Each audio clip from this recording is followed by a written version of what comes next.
Now, this is really interesting. It's a news clipping that was in these files from the very day that RFK was shot. He was literally in the hospital dying. And yet another plot to murder him, along with President Lyndon Johnson and civil rights leaders like Roy Wilkins of the NAACP and Whitney Young of the Urban League. Another plot was reportedly afoot, according to testimony given June 5th, 1968, in a Queens, New York courtroom. I'm just going to read you a little bit of this. It's a UPI Wire story. It says, Senator Robert F. Kennedy's name was injected yesterday in the Queens conspiracy to murder trial as being on a list of, quote, people who should be assassinated. The quote was attributed to Herman Ferguson, a defendant in the trial, by Detective Edward Howlett, a police undercover agent. It says here, and I apologize for the language, it says the Negro detective, which is how newspapers referred to black people back then. It says the Negro police detective testified that on May 18th, 1967, he, Ferguson, and Arthur Harris, the other defendant, discussed a list of selective terrorism. And then, despite the defense objecting, the detective was allowed to enter names that were on that list. And this was a year before that the list was written, apparently. And in his testimony, that detective said that Ferguson once told him, quote, after Roy Wilkins is killed, we might decide to get our president, Lyndon Johnson. Crazy times in the United States, my friends. And this is another interesting FBI spot report, as they called it. And this is June 6th, 1968, as Senator Kennedy's body was being flown back home on LBJ's Air Force Two. The LAPD had a couple of updates on the case for the FBI. The Los Angeles Police Department, it says, has issued an all-points bulletin for a female Caucasian, age 23 to 27, height 5'6", who was believed to have been accompanying Sirhan Bishara Sirhan prior to the assassination of Senator Robert F. Kennedy. That would be the lady in the polka dot dress. And in fact, everybody was looking for her, at least in those initial days following the shooting. But it's point B that's really interesting. It says that LAPD arrested an as yet unidentified male suspect approximately 100 yards from the presidential plane at Los Angeles International Airport. The suspect stated that it was his intention to kill the remainder of the Kennedy family. It was not known by the agent on the scene if the suspect was armed. The agent on the scene did not see the arrest personally, but the suspect was taken to a police substation at the airport and was presently being interrogated by the intelligence division of the Los Angeles Police Department. And we never heard of that guy again. Just one of those mysteries of the case. Whatever happened to that guy, and whatever indeed happened to Sirhan's alleged lady friend in the polka dot dress. This particular document is very interesting in light of President Trump's DOJ's deportations right now of student visa holders who are members of pro-Palestinian groups. In 1968, the Department of Justice was looking very closely at Sirhan's campus activism as a potential tie to Arab terror groups overseas. This is a very interesting letter from a Ernest Schaefer to Ramsey Clark, Attorney General of the United States. And I'm just going to quote a little bit of this letter. It says, as outlined above, the assassin was a member of an Arabic student organization. And as we have seen in this country, that students in general are getting somewhat restless, and young people from the Middle East, due to their temperamental buildup, even more so.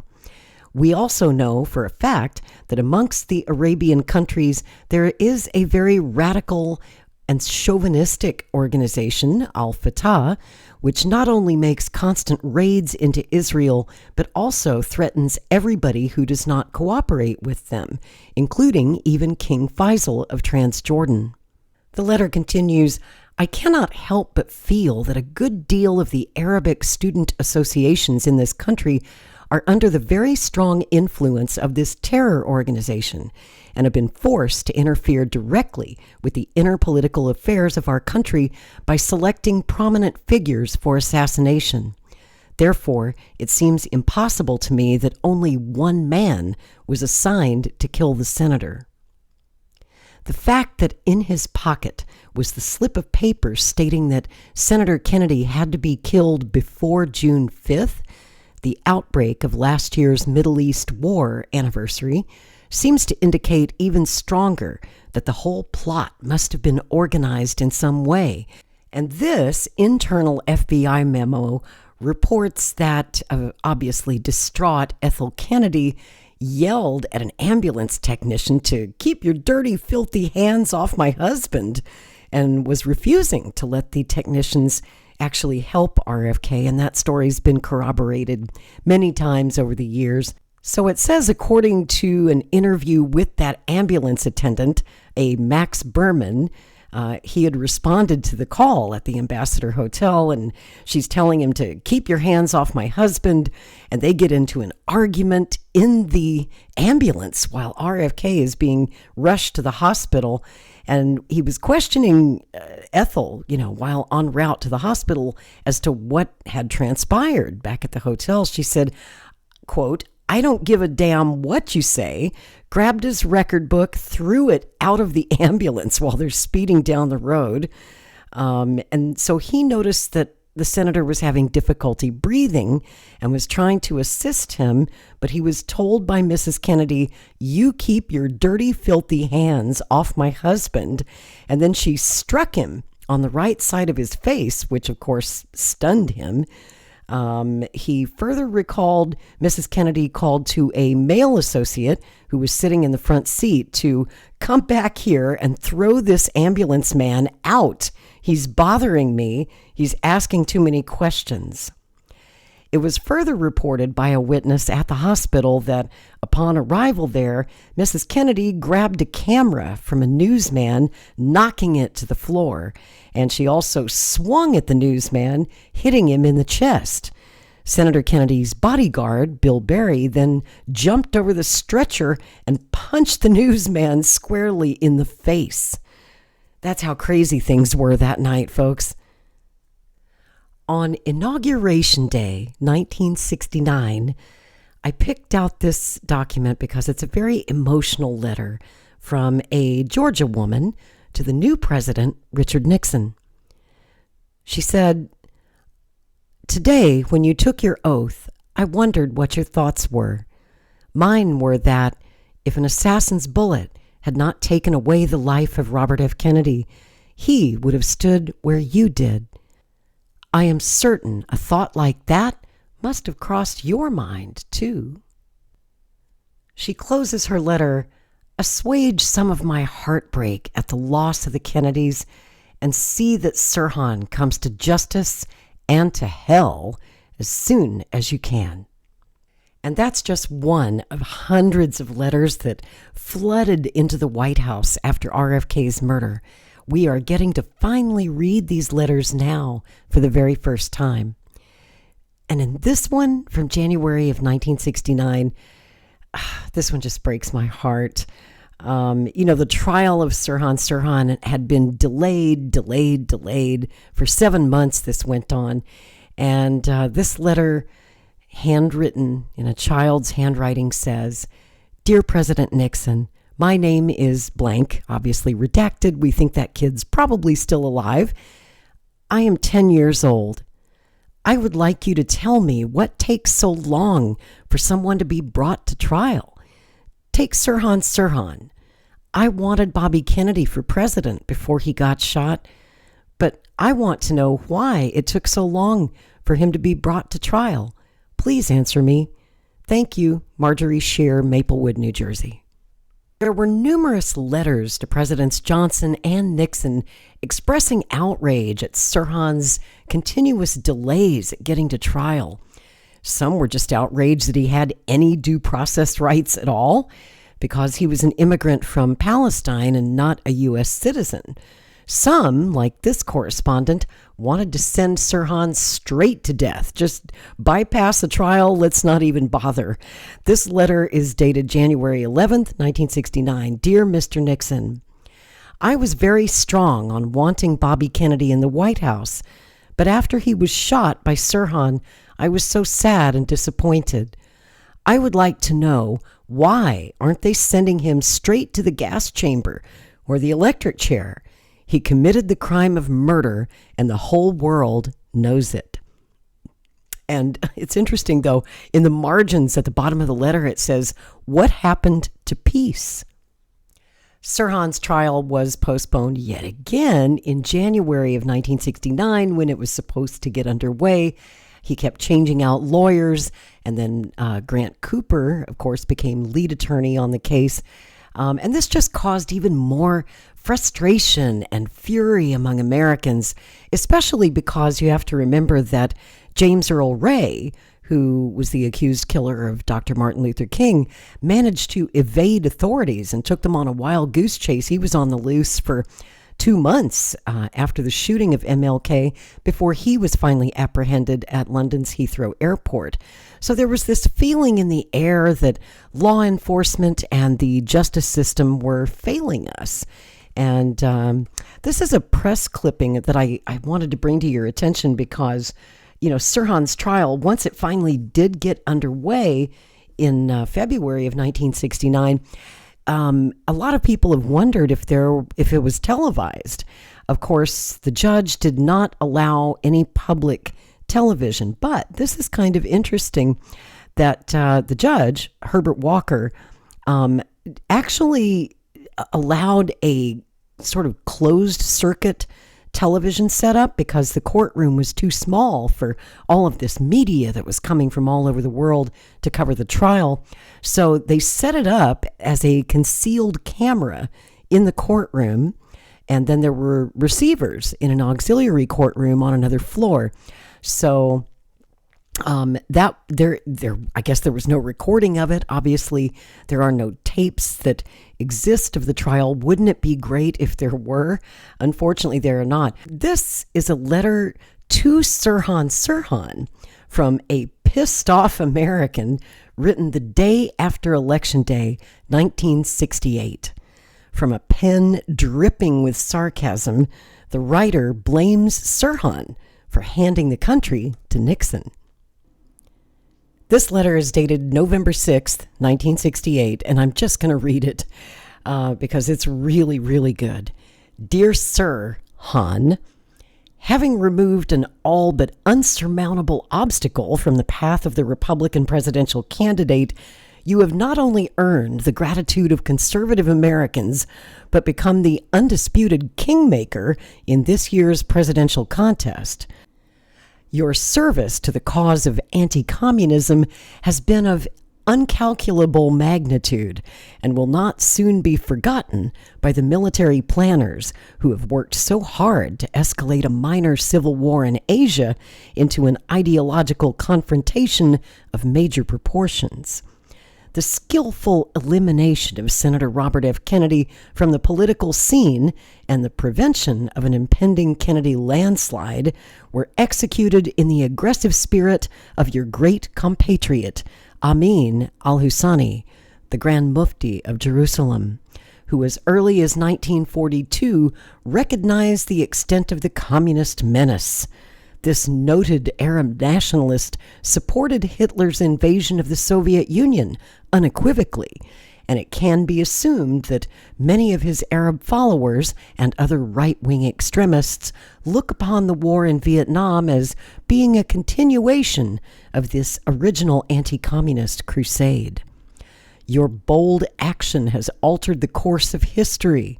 The world trembles in contemplation of the ominous consequences of your morbid deed. Signed, Carl Zirk, Los Angeles, California. At Sirhan's 1969 trial, his mother, Mary Sirhan, testified about her son's traumatic childhood, witnessing as a small boy the horrors of war during the Arab-Israeli conflict of 1948. And as evidenced by letters such as this to the Attorney General of the United States, Americans weren't sympathetic. This letter is unsigned, so this citizen obviously wanted to remain anonymous. It is written to Attorney General Mitchell, of course. It's the Nixon administration now, so new Attorney General. And they attached a copy of a news clipping about Sirhan's mother's testimony in court. And this person writes, "It is tragic, of course, that many children have unhappy homes and consequently develop resentful and distorted adult dispositions. However, the fact remains that anyone who commits a murder is temporarily insane. In other words, has lost control of his emotions. No matter what his background, it's dangerous to law-abiding citizens. There should be a law enacted immediately to void the possibility of using the temporarily insane and similar defense arguments to acquit these people who commit crimes because they cannot control their emotions." As you've seen in previous episodes of the Who Killed Bobby Kennedy series, we covered this in great detail. Sirhan was hailed as a hero in Arab nations for his killing of Robert Kennedy. He inspired terror groups like Black September and Popular Front for the Liberation of Palestine, the PFLP, who later took hostages in Sirhan's name, hijacked aircraft, took hostages in our embassy in Khartoum, and they would always demand his release from prison and return to Jordan or to Palestine. So this is a letter, another citizen letter, to Attorney General John Mitchell, dated April 17th, 1969, the day that Sirhan was found guilty by the jury. "Dear Sir, is it true that the Justice Department is thinking of making a deal with the country of Jordan to release Sirhan upon his conviction to them for an exchange of someone? If so, who is that someone that he is more important than the murderer of Robert F. Kennedy?" The letter continues, "The shocking fact that Sirhan has been proclaimed a hero in the Arab states for killing a human being in cold blood was almost too much for me to bear. But then, upon learning the news that the Justice Department of the United States of America was actually considering a deal to give him back to Jordan, fills me with such disgust and contempt for my country that I had to write you this letter and ask this question. Will he be sent to a Jordanian prison or be allowed to just walk the streets and enjoy the fruits of his most horrible deed? No matter what, let's forget the oil that's in Jordan. Let's forget the Middle East crisis because it will erupt anyway. And let us save America's little precious dignity that she has left and not perform such a disgusting act. As an American, as a taxpayer, as a simple human being, I deplore the Justice Department for even considering such an injustice. Mere words fail me. With deep regret, Miss Janet Bruders." Now, of course, there were also many angry letters to the Justice Department, to the White House, to the Attorney General, complaining about the cost of this long, drawn-out trial and protecting Sirhan and all of that, that the American taxpayers were picking up the bill. But actually, American taxpayers were not picking up the bill because this was a state crime. California taxpayers, though, were quite outraged, too, at footing the bill of more than $1 million for Sirhan's lengthy trial and even paying for a 3-room prison suite for Sirhan, including a private cook. One angry Californian sent a clipping from her local newspaper to President Nixon saying, "Read this." So this was a 3-cell suite being built especially for Sirhan, supposedly to keep him safe. These are pretty large quarters, walled off from the other prisoners, which had a kitchen, a dining room, a bedroom, a living room, and a private bathroom with a shower. Each cell of these 3 cells are about 10 by 15 feet, One was a kitchen equipped with a stainless steel stove and oven where uniformed prison personnel would cook Sirhan's meals. This would, they said, eliminate the risk of someone trying to poison his food. The second cell would be a living room equipped with a TV set where Sirhan could receive visitors. And the third cell would be Sirhan's bedroom and then a private bath off the kitchen. The paper reported the cost of imprisoning Sirhan and keeping a 24-hour watch on him would far outstrip the $2,800 a year spent on average prisoners. In the late 1960s, not many Americans understood the Middle East conflict, which led Sirhan to murder Senator Kennedy. The minority who did comprehend the gravity of the broader Cold War situation were American Jews, such as Joel Spiegelman, who wrote this letter to President Nixon. This was written in February of 1969 while Sirhan's trial was ongoing. It says, "Dear Mr. President, the Soviet Union is securing a stronghold for herself in the Middle East. By supplying arms to the Arab states and by sending military experts and engineers to the Arab armies to advise in the use of those weapons, she is creating an enormous military menace in the Middle East and making Soviet satellites out of Arab countries. This is a threat to American interests in that area and to the cause of democracy throughout the whole world. Yet, the United States joins with Russia in United Nations resolutions and refuses to act in accordance with the seriousness of the situation. Our government must recognize the situation in the Middle East as it is, and we must act accordingly. I strongly urge the establishment of a strong commitment to the only democratic state in the Middle East, Israel. The United States must supply Israel with arms comparable to those being given the Arab states by Russia, and must support her in diplomatic circles. The Soviet action in Czechoslovakia indicates Russia's interests and her methods. We must not let Israel down. Sincerely yours, Joel Spiegelman."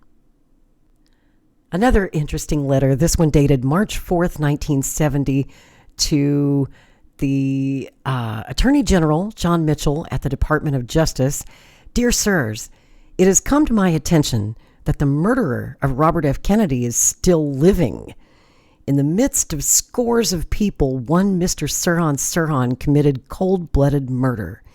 May I ask why it is so hard to convict and execute such filthy vermin? You may think that I am some kind of radical person bent on seeing people die. It so happens that I am merely a 14-year-old boy that is interested in seeing justice prevail." Name redacted, probably because that 14-year-old boy is still living.